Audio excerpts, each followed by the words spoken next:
What's up, Rotogrinders family? I'm Justin Carlucci with Tyler Tamboline, and this is a Christmas Day Showdown show, 24 hours ahead of time-ish, but we wanted to get it in and get some good content out there. We got a game between New Orleans and Minnesota, Tambo, and on a day where maybe NBA is going to take precedent, in daily fantasy sports, there's going to be some showdown love going on Christmas. So first of all, how are you? Happy holidays. And what's on your crazy holiday schedule the next couple of days? What's up, man? Yeah, Merry Christmas Eve to everybody. Just getting the last show in right before get to enjoy. I got a little family time. The new little guy right this year with my daughter. She's 3.5. So we're gonna have some fun, man. Get all this stuff banged out first. Like you said, a lot on the docket. It's a big content schedule and big DFS schedule ahead with this game. And then we go into they got the 5-game NBA at the same time, Saturday 3-gamer for NFL. And then the main slate on Sunday is 10 games, which I just love that range, right? It's not 13, it's not 8, it's 10, it's good. So a lot of stuff going on. What's up, Swaggy P? I see you. We got this going on for you guys. Gonna get through it here. Producer Devin's controlling the lineup HQ so we can show off some stuff for you guys. A lot of different stuff. And I know you want to talk, man. You want to get right into this thing. You want to talk about Lil Jordan Humphrey. You want to get that? I had to get the first one in because I know you're going to steal it and take a bunch of them. But there's a lot actually to talk about here. We had some guys that are, now out. So Madison and Rudolph were sort of question marks. They're both pronounced out. So we've got some situations cleared up, other situations, Michael Thomas out. We're just waiting on Traquan Smith realistically here to see what happens with him and go from there for the rest of it. So what's your thoughts? Yeah, I mean, it's nice to get some news out of the way so we're not really cramming things and having to change things. And it's tough doing this show 24 hours ahead of time, let alone there's still a good 10, 15 minute gap on normal Thursdays when we're still waiting for maybe some last minute things. So it's a little challenging, but, both teams a little banged up here. Not surprising. Most teams are at this point of the season. But, Minnesota is a team where the target shares are so condensed to a couple of players typically. They don't really run 4 receiver sets and things like that. You have Thielen, you have Jefferson, you have Rudolph, who's not playing. And you have Irv Smith, who pops up once in a while, who was dinged up a couple of weeks ago himself. And obviously, Madison is probably the best handcuff in DFS. So, you have Dalvin Cook, obviously, one of the top 3 best statistical running backs in the league this year. I'm just kind of giving an overview of what my initial thoughts are. And obviously, you think Vikings, and you start with that offense and Dalvin Cook. And they're going to take on a New Orleans team who is pretty stout against the run and very impressive as a whole group this season. They are 3rd best in yielding rushing success plays this year, which doesn't really bode well for a Minnesota team that is good at what they do and they run the ball well. And that offensive line really took a leap. But, much like Tennessee, they're big on the play action game and getting those chunk plays. So I'm really curious to see how this kind of unfolds. New Orleans, and I'll throw this back over to you, who looked dead to the world after like a quarter and a half of play last Sunday. 7.5-point favorites, pretty high team total. This Vikings defense is vulnerable and suspect at times. That secondary is not very good. So those are kind of my thoughts. And without having ownership, it's tough to really say where the leverage will be. And shout out to our projection team, Chris Jamino and company, do a phenomenal job week in and week out with these projected ownerships. So it's a little tough to say where the leverage is going to be, but obviously, looking at this, there's going to be Saints players that are going to be very popular, Tambo. Yeah, I think that's the case, right? People, we know Kamara is going to be popular. He always is. So we're going to see that. You mentioned some stuff with Cook there. I think that's a little bit more interesting. So I think because of the condensed target tree and how much people love going with that Minnesota side, because it's pretty easy to stack up with Rudolph out, comes down to even easier. It's going to be Jefferson. It's going to be Thielen. It's going to be Irv Smith. That's where people want to go with it. That's probably where people should go with it. But I think that, you got to remember too, what their identity is. And that's Dalvin Cook. So I know it's a tougher matchup. We've seen matchups get destroyed on paper. You want to go baseball, BVP, DVP, another sport, all this stuff people go through. It just gets beat up a lot, right? These cornerback wide receiver matchups we've been talking about all year. If someone's good and there's a possibility for where they're getting that many opportunities, they can get there. It can still happen. We see it happen all the time with other guys, especially a guy like Dalvin Cook, where the upside and the ceiling is there. I guess one of the things noted is that, we know Madison's out, but behind that, a guy like CJ Ham, who's a blocker for them usually, you want to play him as like a super contrarian play, go ahead. I'm not really touting that or wanting to go after it that way, but I just think it is of mention. Even DraftKings has it in their little blurb, is that, the idea of him being a blocking piece for Cook could be something. But again, I'm not worried about that. I'm going with Cook based on opportunities. They're going to try and run the ball with him. He does catch passes. He gets opportunities in all four, facets of the game. So I'm going to go with Dalvin Cook in captain a lot. I think that's going to be an interesting angle to take, with most people going the passing game and or Kamara. Both on both sides, Kamara and captain will be pretty popular. I think for good reason. Again, he's back to his old ways. I think we can see a lot more out of him. Breeze is back. Another week. He's got a week under his belt, a little rusty, but they fought back. It was against Kansas City, who most expect to win another Super Bowl here. If you guys followed along on Card Stock After Lock this week, we talked a lot about Mahomes, going in the sports card zone. And I think that, it's for good reason. Last week, it was a nice, little fight back there from the Saints. And this is another tough matchup though, man, against the Vikings. So I like a lot of what you said. I think it's more of, how you're going to construct and how you're going to build these lineups, which it usually is. But I'm saying, that's going to be a bigger thought process because everyone's going to be so zoned in on the same guys here. So who are some of the guys that stand out to you sort of off center that you could go? I think Cook and captain will be popular, but just not nearly as popular as someone like Kamara. And I still think people do like the passing game a lot more and look at these matchups and whatnot. So who are some maybe captains for starters that you might go with to be a little bit different on this slate? I like Justin Jefferson's the first guy I think of if I'm not thinking safe chalk Kamara kind of ordeal. And people are going to look to Emmanuel Sanders with Michael Thomas being out and Traquan in question.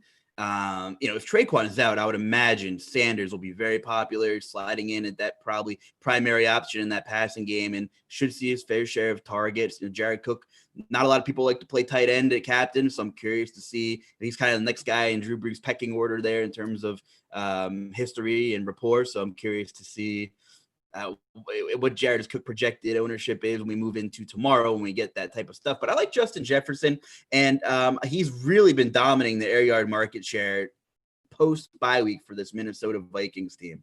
Last, was it 3 weeks? Let me see here. What do we got here? Air yard market share. I'm sorry. Since Adam Thielen returned, it's been Justin Jefferson, week 13, 14, and 15. Week 13, Justin Jefferson, 53% of the air yard market share to Thielen's 37. Week 14, Jefferson, 35% to Thielen's 18%. And last week, 56% for Jefferson, 9% for Thielen. So I'm looking at those numbers and I'm liking what I see, especially if the game script lays out maybe to what Vegas thinks. Minnesota trailing a little bit more. If you think that New Orleans can funnel the run, if you're a believer in fading Cook, maybe, or just not captaining him, I think Justin Jefferson can provide some leverage and has some serious upside. We've seen him perform in some of these quote unquote tough matchups as well. So I'm thinking of Jefferson. I'm thinking of Cousins. If I'm playing in GPP, I wouldn't mind going like a 2-4 line, maybe with Jefferson, a captain with Cousins, and then kind of filling in with some of those New Orleans guys. It's very possible that Brees spreads it around without Michael Thomas. So that's kind of my first thought in terms of maybe trying to be a little bit different. I like that 2-4 Minnesota look. Interesting, actually, because I do like 2-4, but I was going the other way with it, and my thought process was kind of in reverse of yours, and that's why it's good to have us both on this. Was that because of how much Breeze spreads it around, you could use him with just like Breeze and Kamara, right? Where most people are going to be trying to find that guy. Is it Sanders, but he's a little bit expensive? Is it Cook, who they have that connection, but does he have a ceiling? Is it some of these guys now, Tommy Lee Lewis, Jawan Johnson, Lil Jordan Humphrey, another name drop again with him. But you got all these guys he spreads it around to. I think we know Breeze and Kamara will be involved if they're hitting 28-point team total, a 28-point team total. So if you look at that on the other side, where Minnesota, where we know who they use, you can start to mix it up that way. So I like that we're sort of thinking the same way. It's just all in how you go about it. I think, I'd be setting up some rules. You can go into the group section. You can definitely go in there and just set up a new group like, Jawan Johnson. You put him in, on his own. We're talking the flex here. You've got Lil Jordan Humphrey. And then if you want to use Tommy Lee Lewis, The problem with him is I actually watched the game last week, and it was the afternoon slate, and there wasn't much on. Anytime that happens, I got Red Zone on the back TV, and then I flip whatever game I'm interested in for DFS purposes up to the big one. And for me, it was New Orleans and Kansas City, obviously. So you end up watching, and Tommy Lee Lewis just cannot catch a ball. So the little bit of opportunities he did get was horrible with. Obviously, I know he can get some punt return or kick return action there at times, but I would definitely set it up with Juwan Johnson, Humphrey, and Tommy Lee Lewis at most one. That would be the rule that I'd be setting up out of the gate for some of these punt plays. And then I don't know, like, do you see any opportunity here? Do you think people will go 5-1 at all on this slate? Because typically that's something we've seen a lot more of throughout these seasons on these showdown slates. But now I'm just, sort of thinking about that here, where I definitely could see this get one-sided, even though Vegas doesn't see it. I could see it happen either way. Either the Saints have a letdown after, having a shot in that Kansas City game and getting back into it and just not showing up, or vice versa. Minnesota has a letdown and you got New Orleans, who comes off that, close call high and just comes out and gets it done. They're, a little bit more, you look at, Kyle Rudolph, out Madison, some backup guys, but I don't know, man. I just think, 2-4 and 4, even 4-2, if you want to say it the other way, will be more popular, and maybe 3-3 and 5-1 could get you outside of that a little bit.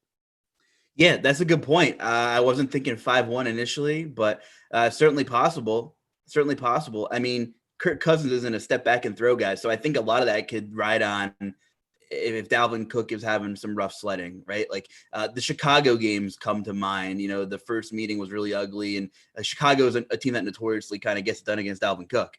And that was pretty ugly. It was pretty ugly for most of the Minnesota offense, except Jefferson had a big game against Chicago. So Dalvin Cook hasn't been contained often this season. But if you're looking to get an edge on the field, and I don't know, 5-1 is tough, man. But they could struggle if they go with Dalvin Cook. If he struggles, I can see 5-1 New Orleans kind of thing. Maybe plug in one of Minnesota's pass catching playmakers to get those PPR points or something like that. I think is very interesting because both of these guys that are filling in that could get some serious snaps for New Orleans in Lil Jordan Humphrey and Juwan Johnson are kind of clones of one another in terms of their stature. Humphrey is 6'4", 225, and Juwan Johnson 6'4", 231. So those are some big red zone bodies for Drew Brees as well. So I think that's very interesting. I like that. There's some touchdown upside there if they get inside.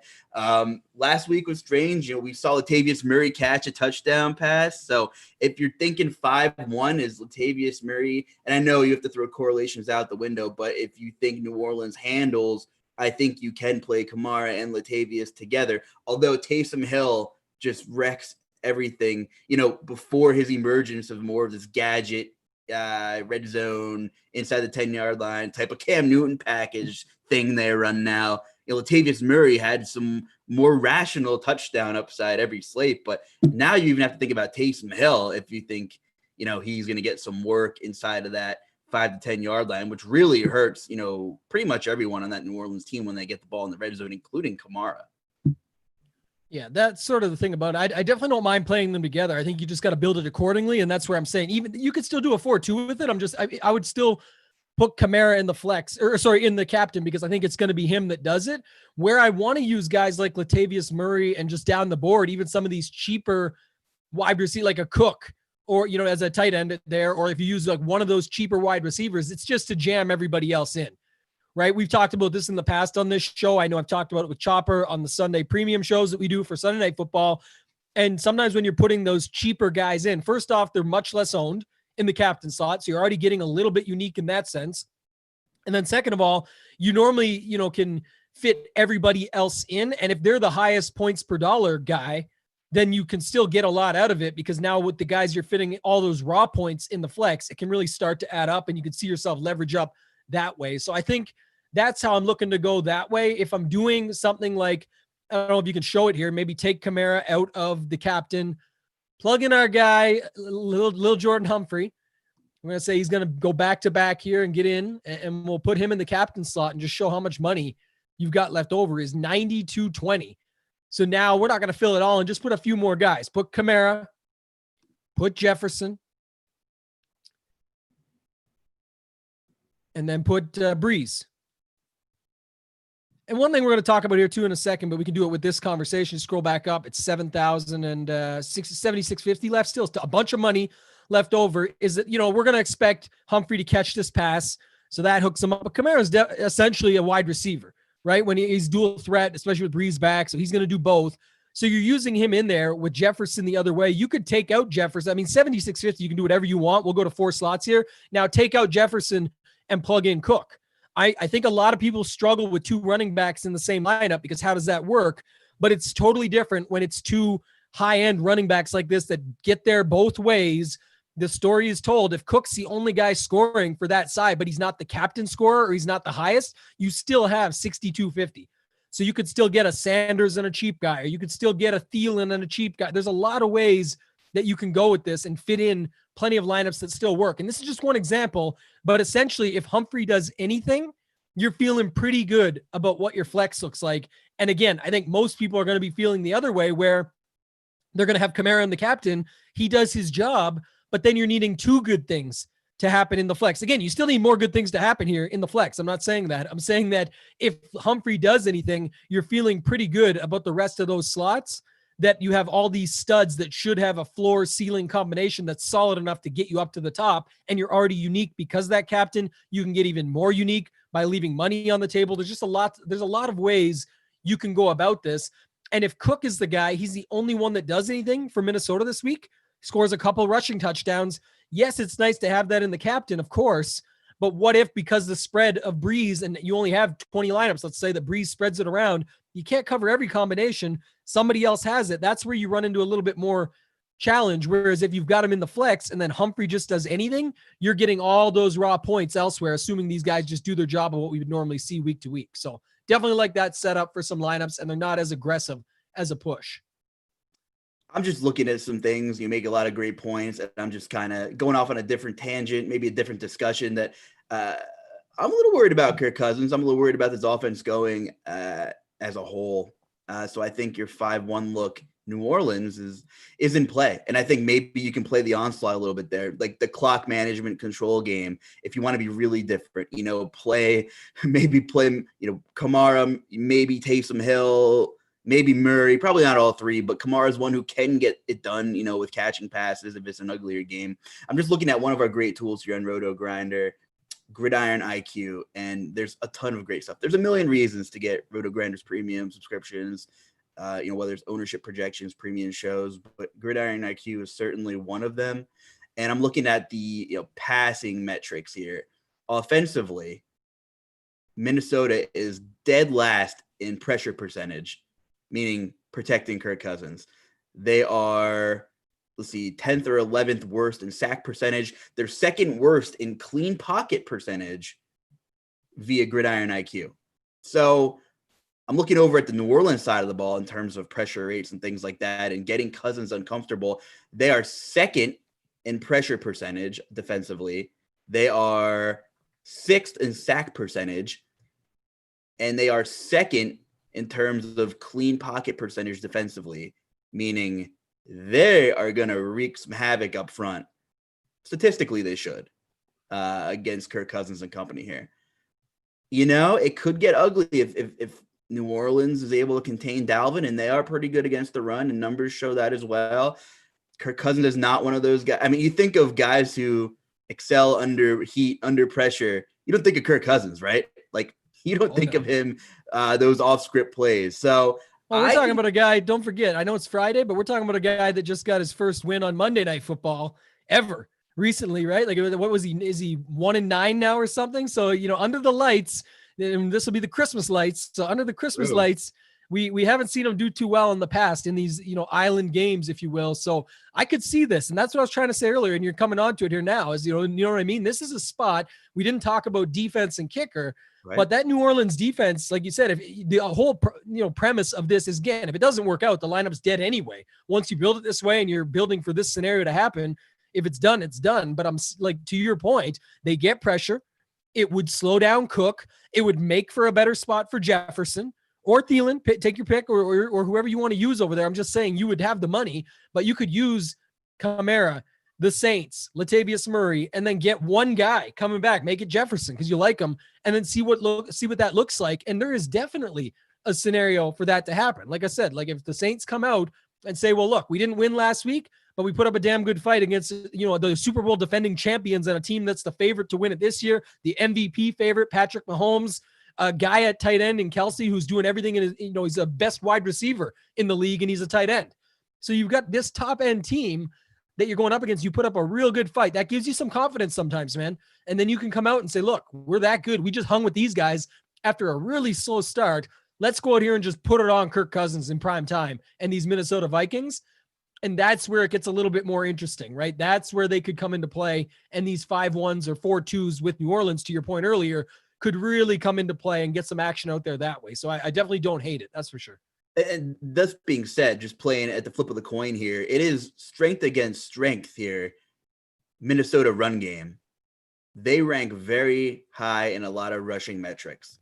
They're 6th in rushing success, 5th in rushing yards, 6th in EPA rush. They run the ball the 5th most in the league. They run the ball 3rd most inside the 10-yard line. So when they get there, you know where it's going. In terms of zone runs, they're 1st in successful zone run plays, 2nd in the league in 10-plus runs. So they have a very explosive run game. And at the flip of the bill, New Orleans is pretty much top 3 or 4 defensively in every defensive metric I just mentioned in terms of shutting those down. So the battle in the trenches, right? How much coach speak can you get, really? But this Minnesota run game will be critical, in terms of just looking at this game. It might be worth a live bet if you're not sure which way to go. Maybe watch Minnesota's opening drive, see whether there's getting a push, maybe get an early token. I got a couple of friends text me, hey, what do you think about the Friday game? Looking for a lean on a bet.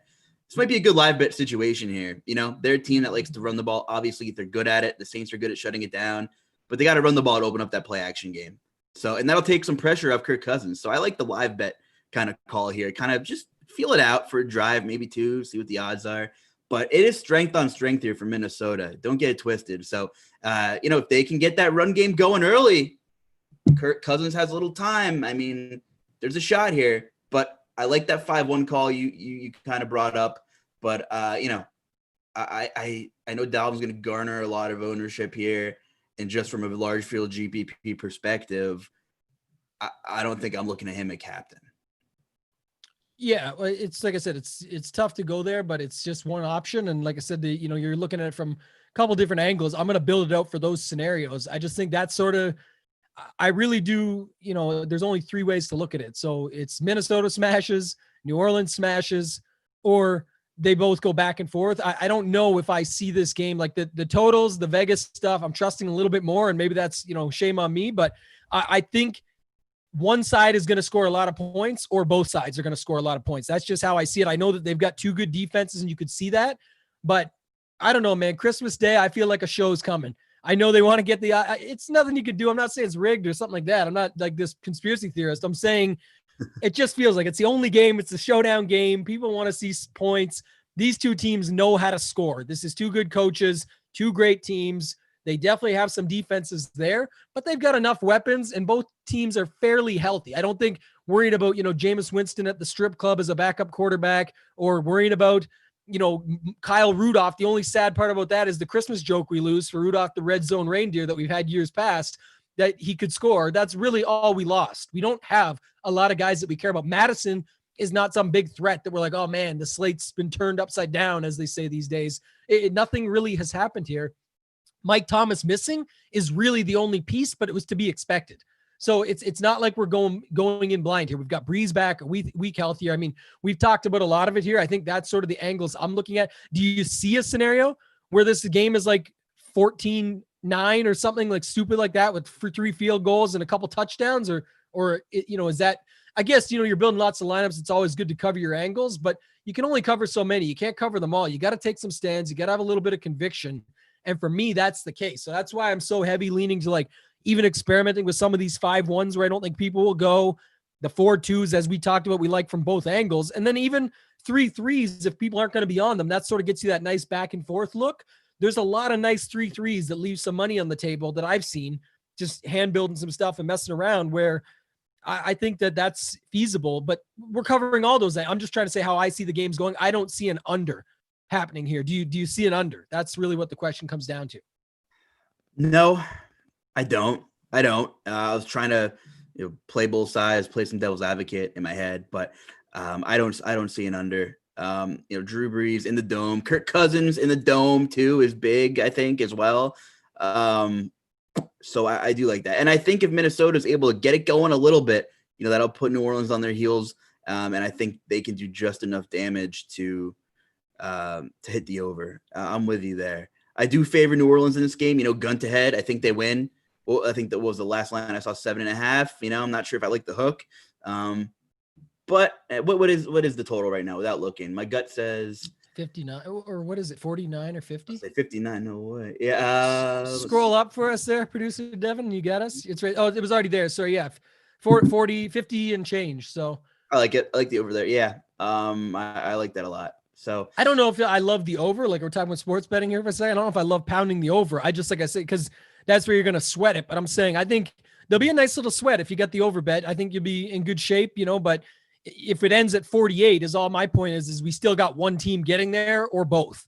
So I do like thinking of it from that perspective. If you got 20 lineups plus and you want to throw a couple in with the kicker and the D and stuff like that, then fine. I mean, there's guys throwing in Mariota captains when he's not even on the radar and taking down $500,000. So, where's the blender clip player? You can do that for sure. Any of these slates. I guess the idea is simple though, is that, I want some conviction. I want to take some stands. And for me, that's how I'm getting after it. Like I said, if you got enough lineups to throw a couple in there that way, by all means, go ahead. But I think the biggest thing for me is just taking a stand, picking the way you think the game is going to go, and then building accordingly. If not, man, there's lots of good drinks, good food. It's Christmas.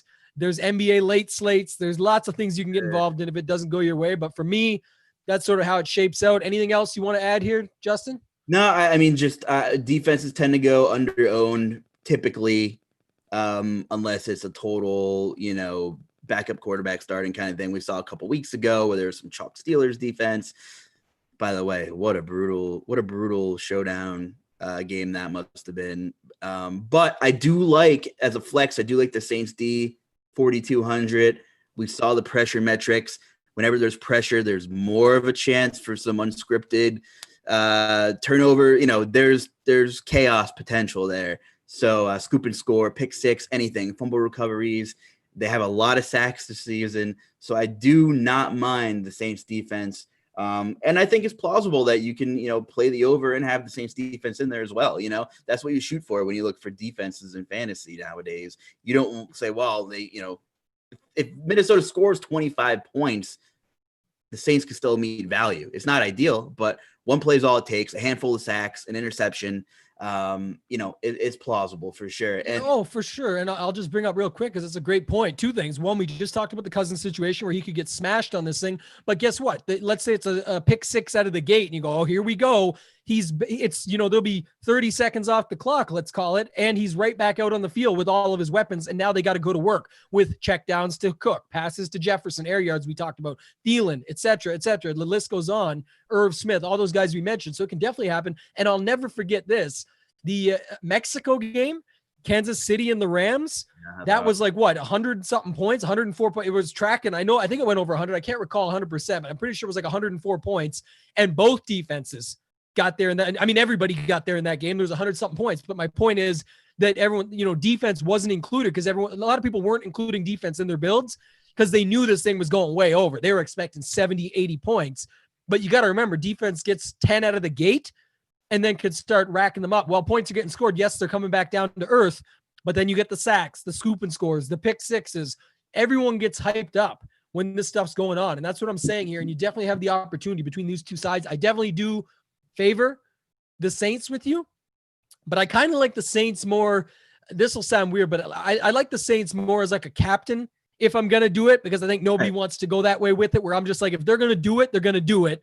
And let's see it work out that way and let it run out with a 4-2-5-1 onslaught there, not in a 3-3. But if not, I mean, they're better in the flex. I'm just saying that's just my mind and how it thinks. I would go that way more than anything, because I think then you're taking away from it. Also, it allows you to then fit whatever you want right? You've got 87-40 left over. You can get your Kamara and your Breeze.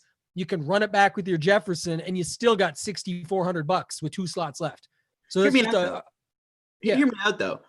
If Ben Roethlisberger didn't look as bad as he did, which would look like he was completely washed, I think the national media might be talking about what's up with Drew Brees. I mean, we've been talking about it all season.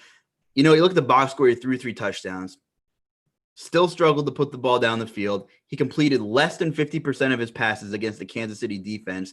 Rewind like 5 weeks that Derek Carr lit up. Yeah. I mean, what's Minnesota's defense going to be? Sub 10% probably, if you had to guess, maybe around 10% or less. So there's a team who, okay, maybe Brees struggles again out of the gate, but has enough weapons where he meets value eventually. And he did not look good. He looked pretty bad. Going to miss Michael Thomas, might miss Traquan Smith, right? So there's some lack of weapons there as well. And I'm just saying there's an outcome where you can get sick leverage, maybe playing the Vikings defense. Just be prepared to have more of a first or last type of mentality there if you throw them in.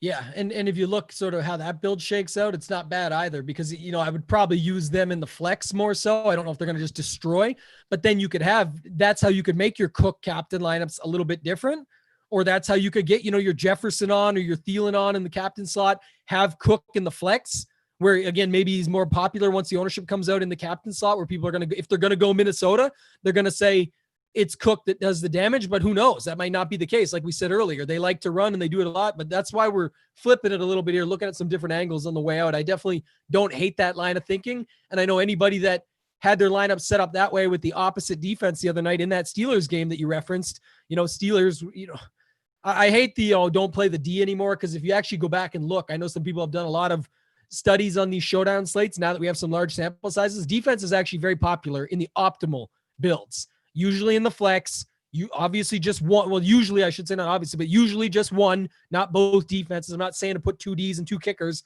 in the lineup. I like a most of one, but I'm just saying defense does work out more often than not. If people go back and look at some of these showdown studies and do the research, but it just gets hated on because it's like, how could you pay that much for a defense? Well, who was it the other night? What's that quarterback's name again? I forget who it was the other night that they played against the Steelers. Yeah, so Ryan Finley, he gets sacked on 25% of the plays. It didn't work out. It didn't happen that way. The Steelers came out flat, but at the same time, there was definitely a scenario for it to happen. And then, there was conversation around why would you play that D when you could have played a starting quarterback? It was because they go against each other. They're negatively correlated. When he was going to get smashed and turn the ball over, that meant there was going to be points for the Steelers D, or that you could say they were correlated because one helped the other. My point was that was sort of the conversation piece. So it was still sharp to have Ryan Finley lineups, hence why those got to the top. That makes sense because then you were going against that heavily owned defense and it was leveraging against that idea. But I'm saying when people had it, it wasn't like it was a terrible idea. It just didn't work out. That's what it comes down to for me. Good stuff. Good analysis as always, my man. Anything else you got for me? No, I think that's it, man. Appreciate everybody's support. Wish them a Merry Christmas Eve, Merry Christmas with their families, Happy Holidays in general. There'll be lots of content still flying out. I know producer Devin threw some links in the chat where you guys can get signed up. Don't want to miss out. There's a lot more on the go. Glad we could still be here with you today. Hope everyone has a good one. Stay safe and appreciate you. Find me on Twitter at ToeTag and Tambo. Get those things added up there and get our little block. We're trying to grow Lucha's Twitter. That's what we want to do. Get the Carlucci, the J Carlucci. Get him rolling. I like it. Hey, big congrats. I haven't talked to you on a show. Tell everyone about your LPGA takedown you had. Congrats. Yeah, that was nice, man. I appreciate it. It's the obscure sports only though. I've been so close in PGA and NFL all season. I'm sure there's still time. PGA is coming back and get a lot of slates in. And NFL, we still got time. I'm holding out hope, maybe a little heater action, but it was nice, man. It was one of those ones where there's big money up top and quite the drop for second. So I was glad to be in first and not second. Always nice to take down a GPP. But yeah, it was a lot of fun, man. Like this year has been good a little bit in the sense of, I've won League of Legends, I've won NASCAR trucks, and now I've won women's professional golf, ladies professional golf association. So, got to get it where you can, man, and take it down where you can. So it's a lot of fun. Love playing DFS in general and talking about it with you guys. So hit me up if you have any questions and definitely appreciate it, man. Thank you. Well, congratulations and a nice Merry Christmas present there. You deserve it, man. You grind hard. I think the wife spent it already. It's all gone. Oh, all right. That's fair. Anyway, have a great Christmas, Tambo. The RG team, including Tambo, myself, and producer Devin, will be working hard here this weekend. A lot of action going on. Friday's game, obviously, big NBA stuff. Christmas Day as well throughout the weekend. Like you mentioned, NFL main slate here. So it's the holiday season. A lot of people aren't working, but we are here and we're here to help you. So feel free to hit either one of us up anytime at Toe Tag and Tambo on Twitter. It's Tyler Tamboline. I'm at the J Carlucci on Twitter. Producer Devin, thanks for all that you do. So from all of us to you, Merry Christmas, have a great weekend, and stay safe.